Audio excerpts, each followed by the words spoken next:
Welcome to Caseback Watches. My name is Tim and our topic today is the business side behind microbrands. From time to time people ask me what's behind that microbrand. One guy commented the suspicion of about a certain microbrand that it's only a letterbox company, so only a mailbox on an island and nothing more behind it. Is that really so? And I was in the last years quite in close contact with smaller watch brands, and you get some insights from that. For example, when they ship you a watch, then they have to make a proper tax declaration, or I should say customs declaration, and then you learn the company name. Or a product sample, a watch comes directly from the factory in China, so that the reviewer can see, all right, that's the source for this model here. And so I'd like to share my experience with microbrands with you, so that you can avoid too many headaches, because I think there are some concerns around I'd like to address. And the method here is that we go through the possible business operations behind a microbrand, from the private guy in his garage to a fairly large company.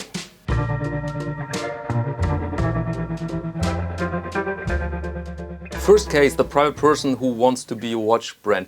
People are sometimes suspicious that you can just wake up and then you decide, I make my own watch, I call the factory in China, and I invent a brand business I don't need. I just do it from my living room.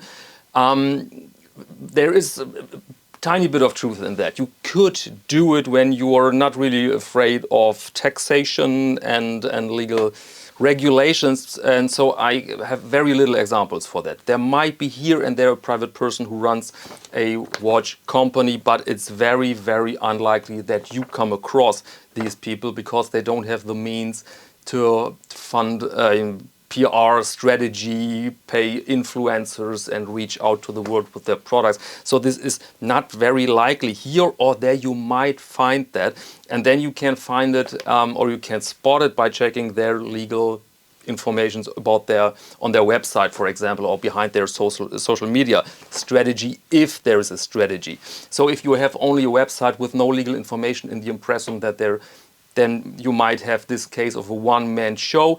But we have to bear in mind, of course, that these rules are very different in different countries. For example, Canada, UK, United States, Germany, France and other countries are highly regulated. So when you set up a business there, then you must state some certain aspects in the impressum of your website, for example. Next case is the side business. This we find very often in the world of microbrands, and this is set up as follows. You have somebody who works in a PR agency, for example, or he has an online shop for leather straps, and this person then realizes that he or she has everything in place to sell another good, in our cases watches. For example, a very good example is that leather shop that decides we have an online shop, we have access to customers, so we definitely can sell watches with that. And so this you find very often. Often you find combinations of people. For example, one guy works in that online shop, and he or she has a friend works in a PR agency or makes advertising. Or somebody knows another person who works in a professional environment in an IT company, right? So that you have three people, and these three people realize we could found our own watch company, or at least our own watch brand, under the roof of our professional main jobs. And then you definitely see the scenario that you have a watch brand with a certain name, and when you dig deeper, imagine you have a Kickstarter campaign, and you like to check the legal status behind that Kickstarter campaign, the impressum and everything, and you see a company but with another name, or a person with another visible profession. Then this is exactly the case. There is somebody in a professional environment uses his infrastructure, but of course this can be a proper way to found your own watch brand. And important to know is that these people are without any form of physical watchmaking. Mostly. There are exceptions, of course. These are the typical cases, all right? You can mix it a bit in the reality, but normally they sell you the design, and the marketing and the watchmaking is done in a specialized facility from another company.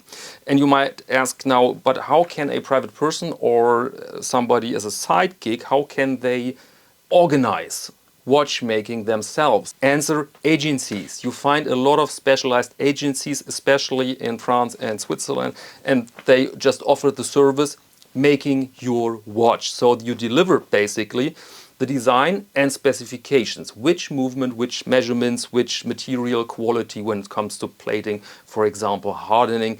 And these agencies put everything together. And I actually had a longer chat with one of these agents, and he told me everything is possible. You can choose every movement you like. You can even say, I want the assembly take place in Switzerland, so that you have a Swiss-made watch. This is an example why some of the micro brands have Swiss-made watches, because they have these professional contacts to these sites, and then yeah, everything is possible, but of course you have to pay for it. And so, how to spot these people, these side business? Relatively easy. Legal information on everything is in place. You have a VAT number in case of Europe, but the brand name might differ from the company name. That's basically how you find out. And there is nothing fishy at all, to be honest. You find this with established watch brands as well, that you have a brand for a watch line, for example, made by another company. So this is not the most common crime we see in the watch game.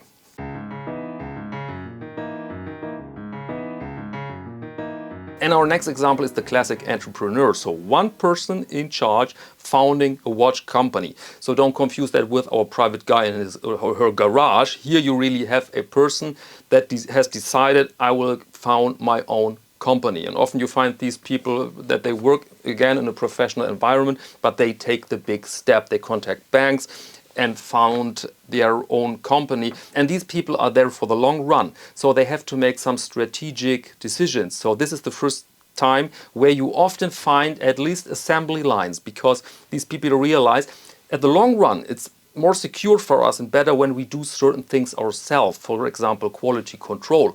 And so you find very often this scenario that they have a fairly complicated watch and they buy parts here and there all over the globe, but they assemble everything, for example, in France or in Germany, so that they have this part of control. And another very strong sign that you are confronted with a private person, our side business people or this entrepreneur, is of course that you don't have unlimited funds. When they launch new watch lines, often you see a Kickstarter campaign to just collect funds from the public. Some people do it over their own website, but of course the sign that this is a relatively fresh business, but not always, because now we come to our next case. This is the established micro brands on the, let's say, on the edge to be a bigger brand, and some of them still do Kickstarter because it works, and more important, they've realized that it has a marketing function, because Kickstarter of course wants to stir things up. Kickstarter is dependent on creating some attention for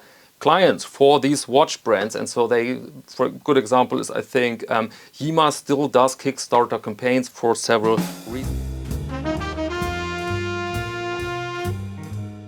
So, established microbrand, this is, yeah, Yima is a good example for it. Longer in the business, let's say, than 10 years, you have quite some lines of watches, you have experiences, you see the first time that there's a bigger full employed team, you see the first showrooms, and sometimes you really have a store only for that brand, not always, but there are a lot of signs that everything is okay from a business standpoint. And in case of these more established brands, you will see the first time real watchmaking they do by themselves, because they had the time to gain experience, gain funds, collect funds to do something like an own movement, for example. Alright, now we have heard a lot about the business side behind watch brands, and now you can guess yourself, is it really risky to buy from that brand or that person? It's basically now the same thing like you buy something from your local shop. You buy something from your local hardware shop and you have a warranty, of course, you have customer service if they're interested in a good customer relationship, but when the shop goes south, you have nothing. Perhaps you have a bit of warranty with the manufacturer of the good you have purchased from that shop, but we all know this can be complicated.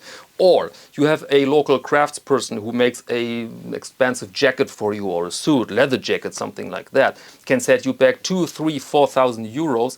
And of course the craftsman will say, when there's something wrong with the seams, when something goes wrong really, then I will help you, I will fix that thing for you. But then he gets sick or he gets older and he has to close his shop, and then you're alone as a customer. And we have accepted this as daily life risk. This is normal bread for us, so it's not really a problem. And I think it's the same situation here. When you buy something really complicated and expensive, then you want somebody reliable behind it, right? And so you don't buy your tourbillon watch from a one-man show without a proper address, for example. And as said, with these agencies, that guy could be capable to organize that tourbillon from somewhere from you, but of course then you are alone in the dark with that.